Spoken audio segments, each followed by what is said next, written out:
je ressens ces trois types d'amour tragique, et là, pas de temps à perdre, on y va direct. Nous commençons avec le premier qui est la jalousie, qui est un mélange de possessivité et de contrôle.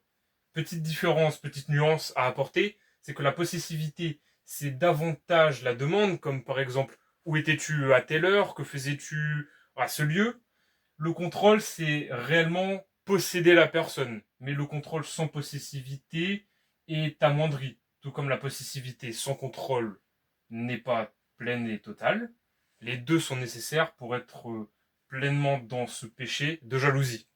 Et les deux associés peuvent créer chez le personnage concerné un effet de violence contrastée où l'amour devient un sujet où règne donc la violence, les tensions, la toxicité, tout en pouvant apprécier, aimer la personne chérie, jalousée.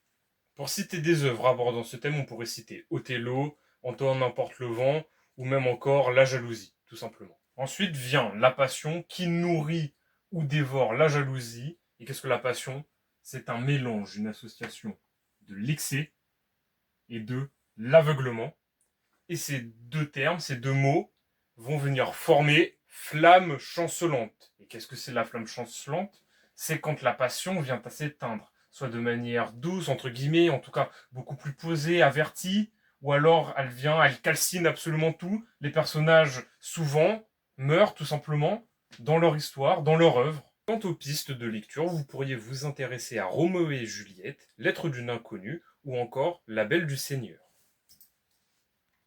Et enfin, nous venons finir avec l'amour dit amoral, qui découle très très souvent de la passion. Et qu'est-ce que c'est? C'est un mélange d'ambiguïté.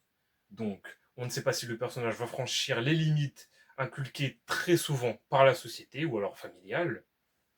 Et également maladif, car dans le découlement de la passion, il est très très très souvent, si ce n'est toujours, quelque chose de très malsain que le personnage ressent.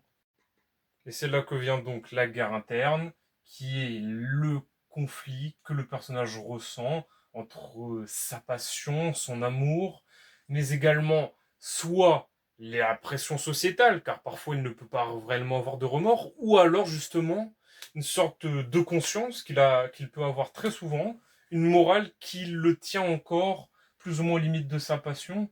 Et c'est là qu'on se demande donc si son amour sera effectivement à ce point dans la moralité qu'il passera à l'acte. Pour ce genre de récit, nous pourrions encore citer Lolita, Phèdre ou le moins connu, Confidence africaine.